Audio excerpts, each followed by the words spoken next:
Hey everybody, how's it going? Christian from Treasure Town here, and today we're going to be talking about Jefferson nickel errors and cherry picker varieties that you want to be looking for. It's from 1938 to 1942, so it's a small window, but these can add some serious value whether they're already in a graded holder or they're just in a collection. These are not super hard to find coins, but there are some challenging errors that are going to be worth a fair amount of money and are just really cool collectibles. So I have a presentation that shows the values at different conditions as well as specific photos of the error. So I'll guide you through both of those, and let's get right into the presentation. And here is our first error that we're going to be going over, and it's a double die obverse, but it's not super strong, and it's going to be found in the date. You can see a light spread there on the outside of the 3, outside of the 8, and then over in the In God We Trust, there might be a little bit of some extra serifs, but not anything super crazy. This one in AU53 is about a $40 coin, Mint State 63 is $120, and Mint State 65 is $325, but remember, it's not super easy to get coins that are in great condition from the 30s and 40s. There's also a quadruple die obverse. This one is a little bit more obvious. You can see lots of serifs in the I. If you kind of look all around the bases in the T, though they're pretty small, so there is some kind of element of extra thickness. And this one has a similar valuation in AU grades, about $40, but it only gets to between $80 and $200 in Mint State. There's also a really apparent double die reverse on the 1939 Jefferson nickel, and you can just see it all through the Monticello, the 5 cents, just super doubled all throughout, hugely different. Anybody can find this, and you can also find it in much lower grades, which is one of the cool things about it. Some of the doubling will kind of wear away as there's it sees a lot of circulation. This one's not the case.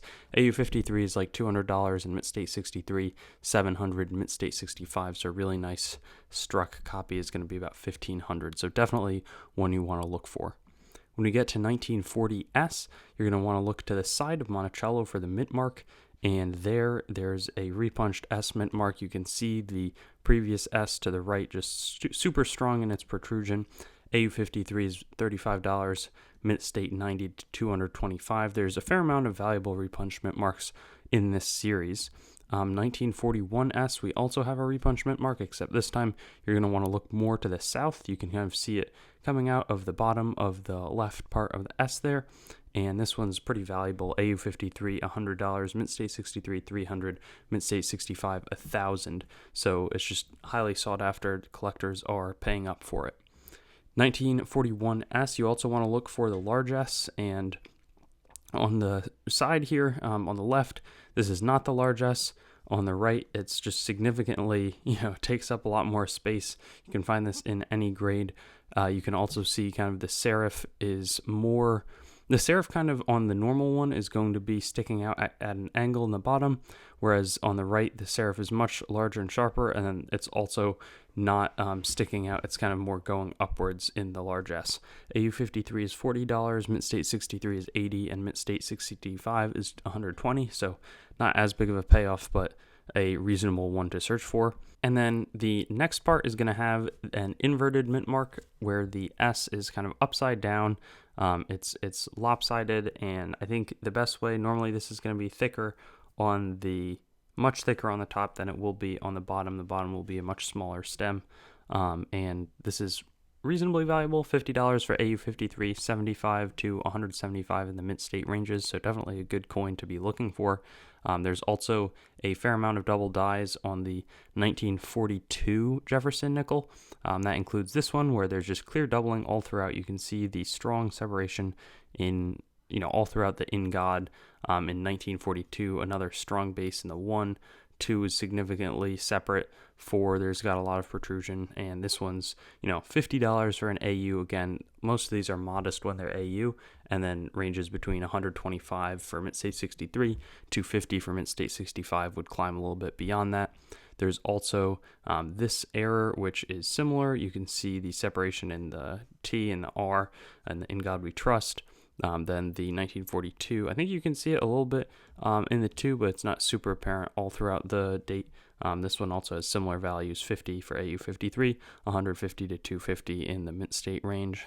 And then after that, we've got another Repunchment Mark, except this one is super expensive, and it's 1942D, but it occurs when the first repunching was oriented sideways, so you can kind of see what should be the bottom of the D mint mark actually protruding to the west on the west side. They then corrected it with a normal repunchment mark, but AU53 coins are $300. Mint State 63, people are paying $2,500 for this coin, and then $4,000 for Mint State 65.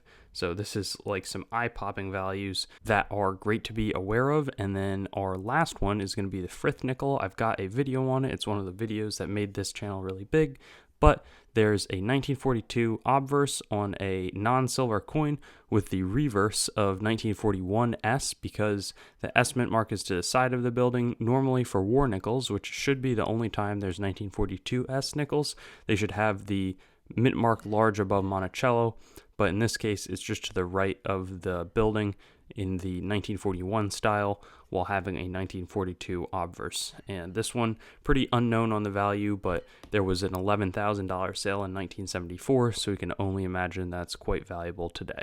Thanks for watching the video. I'd encourage you to like, comment, and subscribe for more content, and get in touch with me on my website, treasuretownYT.com, Facebook, TreasureTown, Instagram @TreasureTownYT, or Twitter @TreasureTown_YT, and I'll look forward to seeing you on some of my future vids.